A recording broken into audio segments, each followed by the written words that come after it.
உங்கள் தந்திவன் தொலைக்காட்சியில் தெனாலிராமன் தினமும் மாலை 6 மணிக்கு காணத் தவறாதீர்கள்.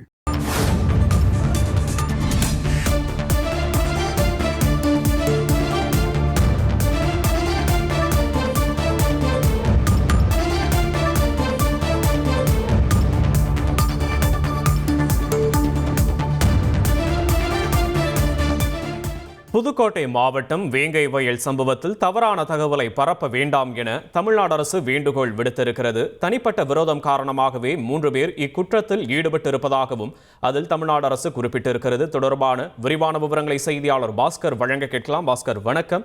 என்ன சொல்லியிருக்கிறது தமிழ்நாடு அரசு? முழுமையான தகவலை பதிவு பண்ணலாம் பாஸ்கர். இந்த வேங்கை வயல் சம்பவம் 2022ஆம் ஆண்டு அக்டோபர் 2ஆம் தேதி அன்று வேங்கை வயலில் இருக்கக்கூடிய மேல்நிலை நீர்த்தேக்க தொட்டி பராமரிப்பு குறித்து கேள்வி எழுப்பியதற்காக முத்துக்காடு ஊராட்சி தலைவர் பத்மா என்பவரின் கணவர் முத்தையா என்பவர் கிராம சபை கூட்டத்தின் போது தமிழ்நாடு காவல்துறை ஆயுதப்படை பிரிவில் பணியாற்றக்கூடிய காவலர் முரளிராஜாவின் தந்தை ஜீவானந்தம் என்பவரை அவமானப்படுத்தும் விதமாக திட்டியிருக்கிறார்.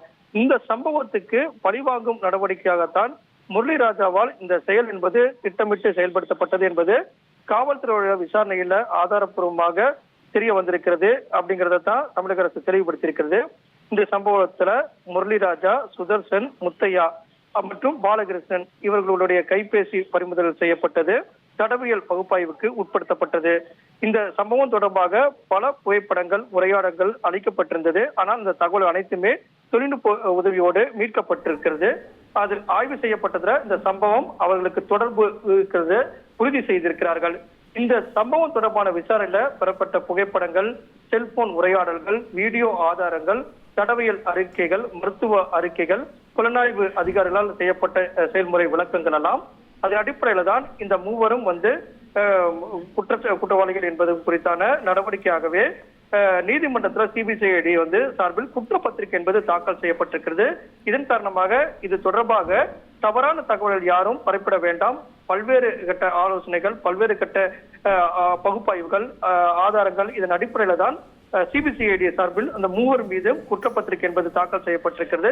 இது தொடர்பாக தவறான தகவலை யாரும் பரப்பிட வேண்டாம் அப்படிங்கிறதா தமிழக அரசு இந்த வழக்குல என்னென்ன அம்சங்கள் இடம்பெற்றது, அதில் எவ்வளவு புலன் விசாரணை நடைபெற்றது, அதில் யாரெல்லாம் வழக்கு பதிவு செய்யப்பட்டு குற்றப்பத்திரிகை தாக்கல் செய்யப்பட்டிருக்கிறது என்பது தொடர்பான விளக்கத்தை தமிழக அரசு தற்போது வெளியிட்டுள்ளது. விரிவான விவரங்களுக்கு நன்றி பாஸ்கரன்.